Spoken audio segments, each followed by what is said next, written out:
what that gives us is all these freedoms of choice. It actually gives us freedoms to live our life based off the lifestyle that we actually choose. Welcome to your Consulting Business Podcast. This is episode number 38. Can you believe we're up to 38? My name's Russell Pearson. It's a pleasure to have you here and to talk with a really very cool guest that has joined us on the show this week. Highly intellectual, highly passionate about her topic. I'll talk to you about that in just a moment. But one of the things we look at in the conversation, outside of authorship, so taking your expertise and actually bringing them to the written page, we also talk about the freedoms that we have, or the opportunity to have as many freedoms as we like, having a consulting business. So we can now, more than any time in history, be anywhere in the world and running our consulting businesses, which is amazing freedoms that we now have. We can choose, if we want to be on the other side of the world and connect with a client through digital technology and see them and speak to them face to face. Or we can choose to actually go down to the local coffee shop and have a coffee while we're actually having a chat to a client, or to go into their work premises, or to actually have them come to ours if we want to have an office. But right now, in this day and age, we don't have to have any of those things, but we can have them all. We have choices, and with those choices come a bit of responsibility.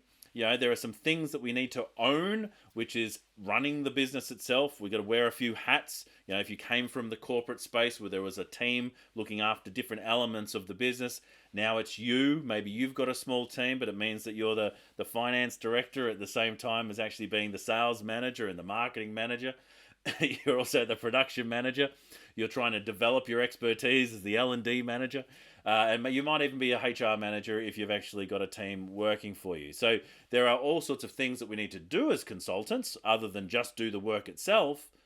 But what that gives us is all these freedoms of choice. It actually gives us freedoms to live our life based off the lifestyle that we actually choose. And I think that's very, very cool. And that's part of the conversation that we have with my next guest. Now I'm going to read the blurb. I've actually tried to read the blurb 3 times and I keep going off track. I don't know what's going on today, but I just start talking about other things. So let's try and keep it straight. I'm going to read the actual blurb. Our next guest is a best-selling author, coach, and speaker who's on a mission to help leaders clarify their ideas and harness their unique story to make an impact. Along with being the founder of Non-Fiction Book School. For some reason I called it the book club before. See, look, I'm running off. An accelerated author program. Background includes ghostwriting for a Nobel Prize winner in medicine and leading as executive editor for Sam's Club's Health Living Made Simple, a production, which was a publication, not a production, publication that reached around 11 million readers. That is a large amount of readers. Her best-selling book, co-written with Ron Price, is Growing Influence, a story of how to lead with character, expertise, and impact, which I absolutely love. She's also the host of Beyond Better, a podcast that explores how to create a business and a life that you love. How in line is it with what we talk about here? Please make her feel absolutely welcome, Stacy Ennis. Stacy, welcome to the call. Thanks for having me. I'm looking forward to this. Yeah, absolutely. It's great to meet you today. And I know that there's a lot of things we could talk about. I definitely want to talk about authoring books as a consultant. I think that that's a fascinating topic, but also some things that you're passionately writing about right now. But for the listeners and viewers on YouTube, tell everybody just a little bit about your background and what you do these days. Sure. So I'm a location independent entrepreneur. I love to specify that. We live in Portugal. As you can probably tell from my accent, I'm American. I've been in business for going on 14 years, which is wild. Started my business from our 1-bedroom apartment in the Dominican Republic. Our only AC was in our bedroom. So I worked from our bed because it's really hot in the Caribbean. Yeah. And I've built from, over the years being a solopreneur. I started out editing and running magazines, a couple of different magazines, a regional and national one. Mm-hmm. And then I got into ghostwriting books. And today I have a team that ghostwrites books. We provide content strategy for people, for business owners. And I coach authors who are writing their books. So I do that one-to-one, and I have a group coaching program that I run once a year that I love so much. It's such an honor. And I have so many consultants that come through either one-to-one with me or in my program. So like, I have a heart for consultants. So I'm really excited to get to talk about this today. Yeah, fantastic. Now, consultants in general, obviously the profession is it's expertise game, right? Which lends directly into nonfiction. Now, that's kind of the name of the school, isn't it? Yeah, it's my niche is nonfiction. We specialize in business, leadership, science and medicine, and social equity. So those are our and personal development as well. Yeah. Yeah. Now, you ghost wrote for a Nobel winner. Yep. Often, I wonder, like how can you take a person's voice, expertise, and actually have that translate to an entire book? What do you call like a large nonfiction book? Like, I assume it's not a novel. I mean, you just call it a book, I assume, Yeah. unless you're talking about like a tome, which I discourage people from writing a tome because that's inaccessible and I would say very boring. So I just call it a book essentially. Well, all right, but now I need to Yeah. know how big is a tome? Oh gosh, I don't know what I would define word count wise, but I can tell you average nonfiction book is about 50,000 words. So maybe let's double that. We'll double that for a tome. So no, yeah, if we don't want 100,000, 200,000 Yes. nonfiction book. I've actually seen Very a thick couple book. people do that. Yeah, and they make it into parts.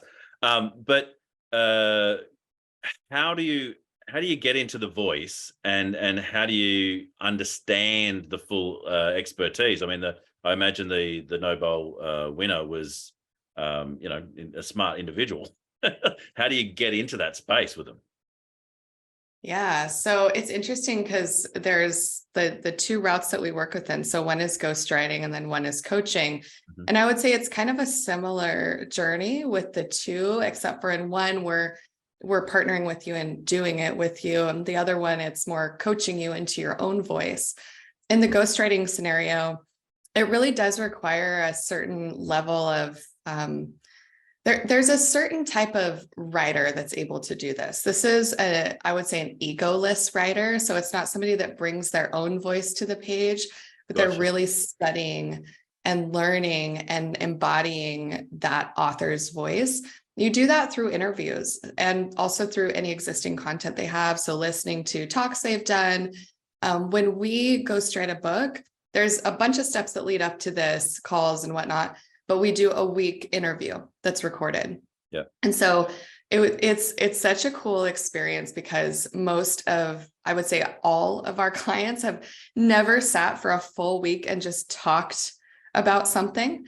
And so at the end of it, they're exhausted, as you can imagine, but they also arrive at this really profound clarity of just having thought through things in a detailed way, answered questions. For us, then we have these transcripts that we work from, and that is what enables us to really hone that voice. And then it's the revision process too. So when we provide a first draft, then the client will come back and say, this sounds completely like me. I don't love this. So let's revise this throughout. So then we work together to revise it to get it just right. It does take some revision typically. That is fascinating because, there's all this talk with artificial intelligence and generative artificial intelligence, but it's only now that sort of like you have to prompt certain things to get a certain result that you're thinking about the process, but you've already got the process down. It's like we're using transcripts of their language. This is how they would say things. We can refer to that to actually build into the edit.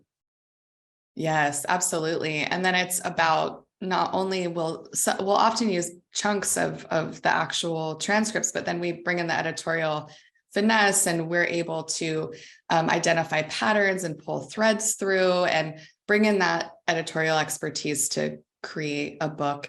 And the goal is always to create something that is greater than either of us could have created on our own. So it's that collaboration that really makes it special and shelf stable. I think that's a really important piece. I know we're going to talk a little bit more about should consultants write a book? And a lot of the prevailing advice out there is like, write a business card book, get it out, get it quickly.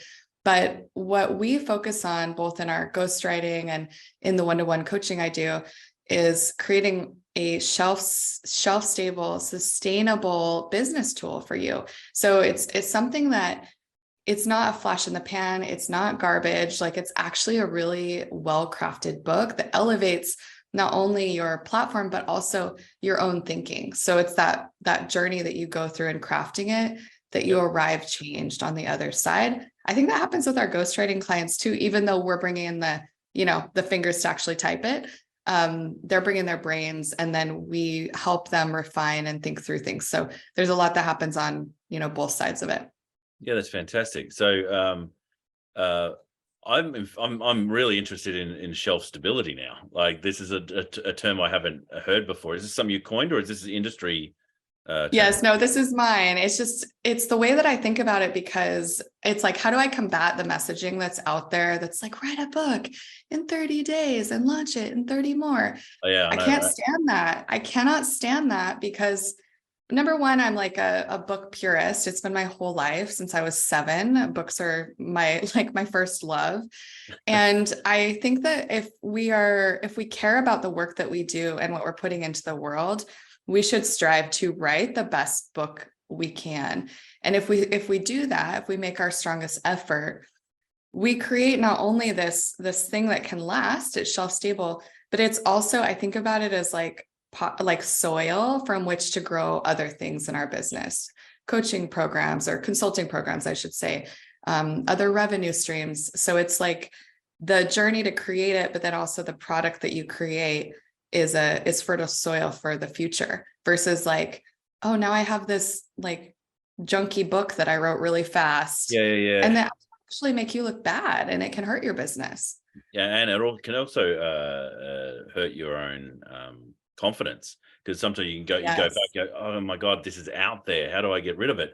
But I'm going to lean into your passion on this. This is fantastic. I'm going to put you on the spot if you're okay with it.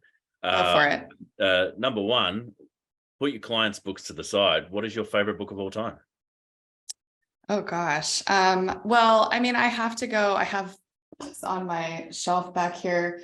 The Little Prince is my favorite book. I love that book so much. I think partially because it's so deep, but it's also accessible for kids. So my daughter's read it. She's 10. But so sad I think too. Like, it's such an incredible story.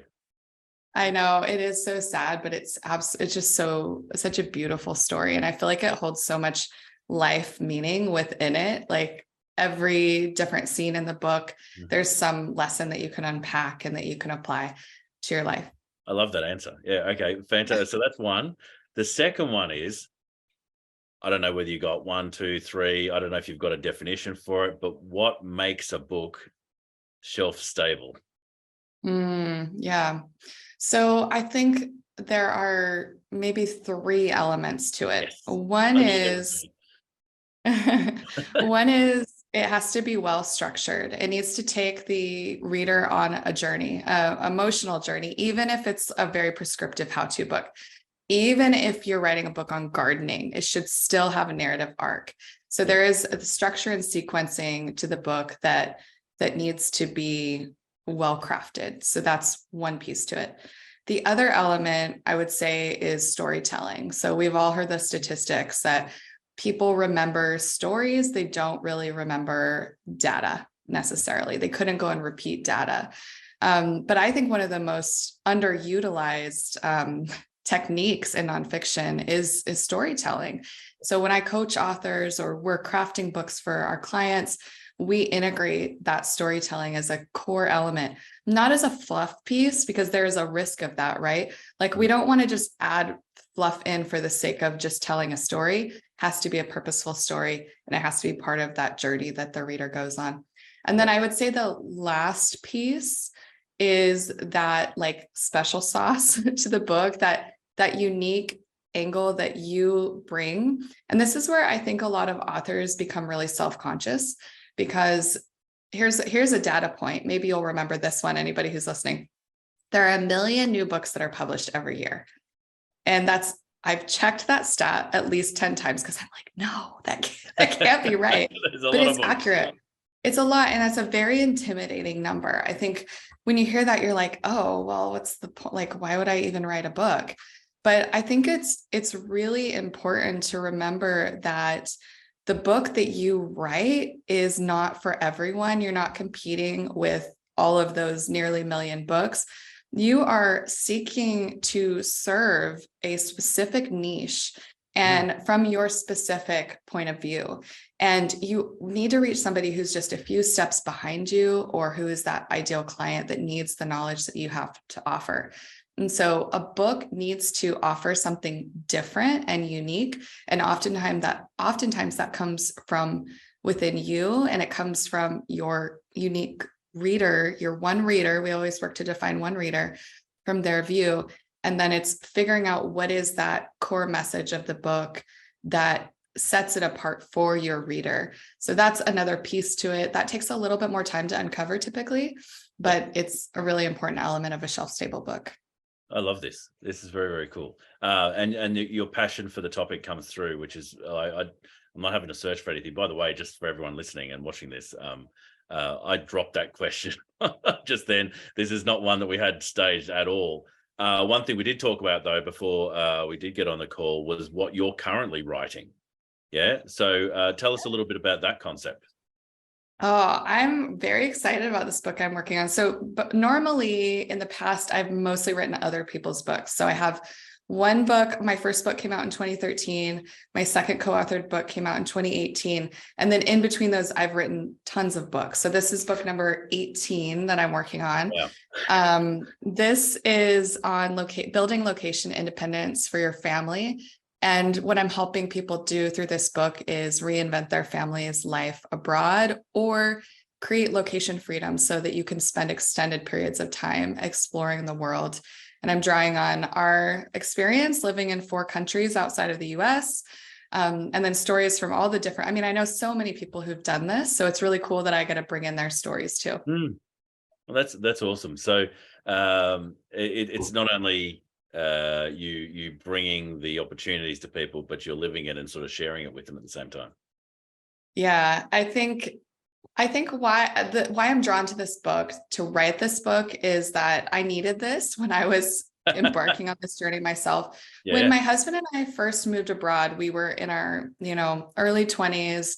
We moved to the Dominican Republic, we moved to Vietnam, moved back to the US so I could go to graduate school in writing, of course. And then we had kids, and we were back in the US for 8 years.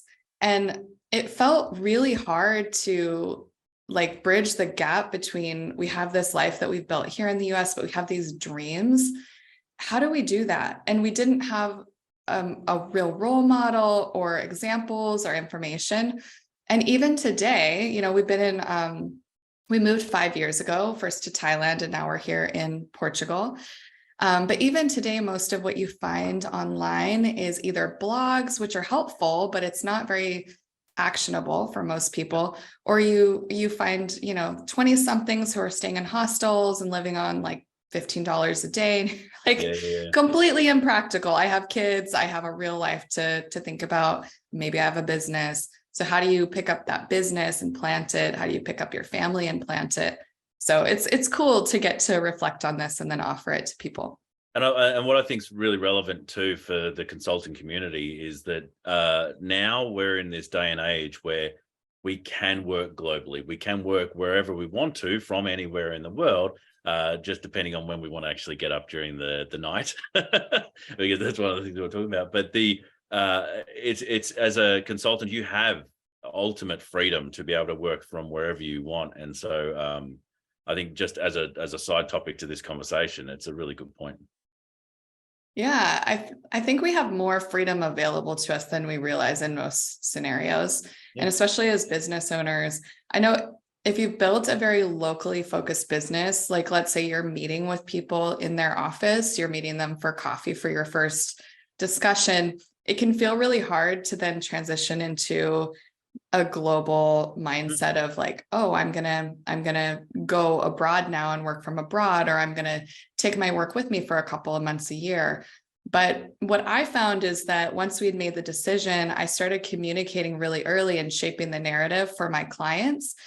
I had already, before that, targeted out of state. So I lived in Idaho, very rarely worked with clients in Idaho on purpose because I didn't want to feel tied to it, but I still had some.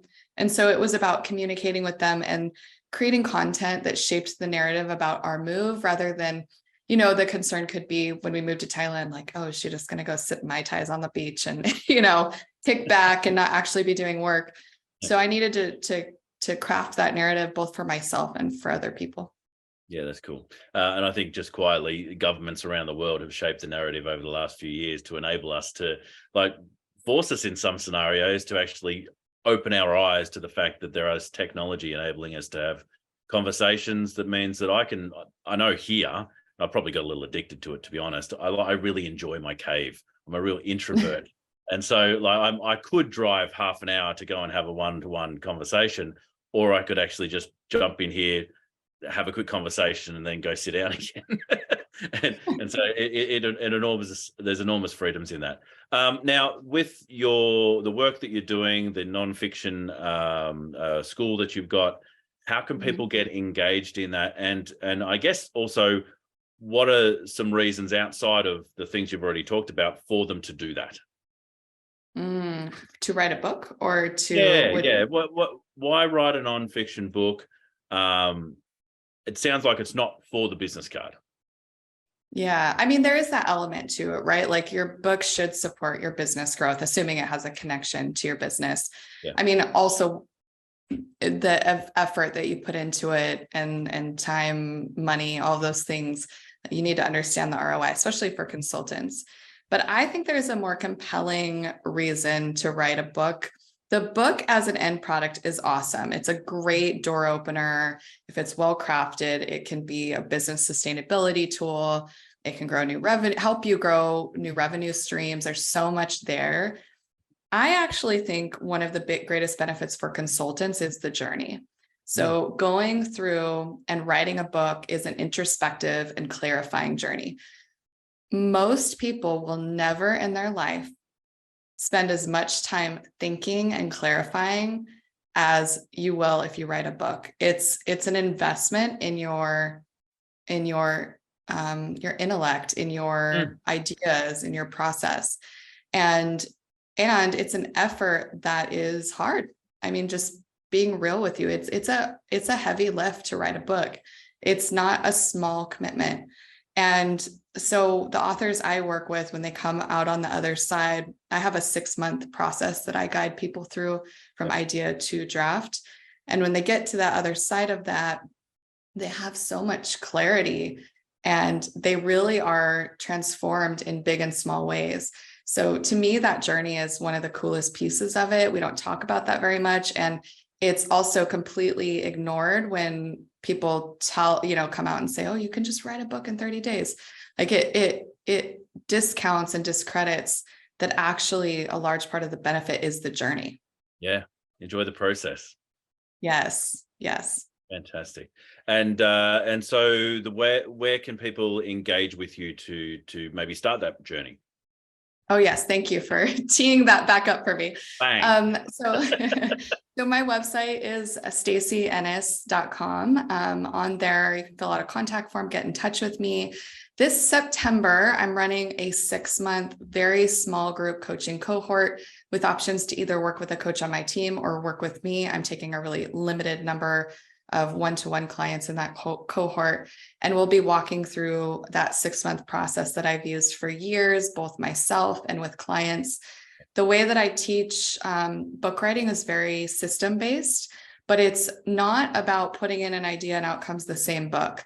It's about idea organization and learning a new skill of book writing. So after you come through working with me, you can then write as many books as you want after, because you will have developed this new skill of book writing. And I'm often getting messages from past students and clients working on book number 2 or beyond because they now have this new skill of writing a book. So anybody who's interested, please send me either an email at hello@stacyennis.com. Find me on Instagram at Stacy Ennis. I'm very active on there. I'm also really active on LinkedIn. And then I have a podcast Beyond Better, where I talk about writing, publishing, and location independence. Awesome. Fantastic. I might be one of those people who puts in a contact form. So I'll put the contact details in our show notes, and hopefully you go and check it out. Thank you so much for being with me today, Stacy. Russell, this was so fun. I loved this conversation. Thanks for having me. Appreciate it. What a great interview. I really enjoyed that one. We ended up talking about all sorts of things, authorship, even offside the podcast. And who knows, I may be looking to release a book of my own somewhere in the near future. So I recommend you look at it yourself. Why wouldn't you? Now, as far as recommending books, we're at that point in the podcast where I want to show you a book that I think is worth recommending. Interestingly, this is a book that I actually really didn't resonate at the time that I read it, and I've completely turned 180 on the whole topic, and I'm going to show you in just a moment. But by the way, if you are listening to this on the podcast and you're enjoying what you're hearing, make sure that you subscribe to the podcast. If you're on YouTube or some other format, click the subscribe button there too, so that we can continue to share with you all this good content and great people that we have on as guests on the show. If you're interested in actually looking at how you can continue to work with me, there is the Forge Business Program, where I help consultants just like you build and grow their business to a consistent income that they're actually getting at a lifestyle that they love. And that's really what we were talking about today, is building not just a business, but a business that also has a lifestyle that you love, which is why I'm going to recommend this book. Now, it's the 4-Hour Work Week. It's by Tim Ferriss, or Timothy Ferriss, as it says on the book. And for years, I had a real chip on my shoulder about this book. I'm like, why am I trying to build a business that is so all about me having a great lifestyle? And then I realized that it's not actually about that. It's actually about your ability to have both. And so you don't have to sacrifice yourself to help all your clients or fulfill your purpose. You can actually, in fact, you need to be sustainable in the way that you go about it, to ensure that you have the energy to put together toward the purpose that you're actually trying to deliver. And the 4-Hour Work Week talks about how you can best use that energy. Now, it doesn't necessarily talk about specifically about the energy, but it's about your ability to work from wherever, escape the sort of rat race of the 9 to 5, and actually build a life that gives you a lifestyle that you love. So I would recommend that. There's a link in the show notes somewhere, so you can click through and get yourself a copy, and let me know what you think. It'll be interesting to see what part of your journey you're on. Not saying that I'm much further ahead, but there are plenty of people who love that book, and there's plenty of people who are like, I can't quite align with that book. It'll be interesting to see where you sit. Until next time, if you're looking to speak to me further, you can also go to social media. You can connect with me on all sorts of platforms. Yes, I'm on LinkedIn. Yes, I am on Facebook. Why wouldn't I be? I'm about the right age. I'm actually on TikTok. If you guys are looking, you can actually find me on TikTok. I put stuff out there every week. TikTok, I do it more often. And you can find more good content by literally just subscribing here. If you want to get in contact, go to russellpearson.com. That's Russell with 2 S's and 2 L's, the way Russell should be spelt. Until next time, stay passionate, and I will catch you on the next one. Bye for now.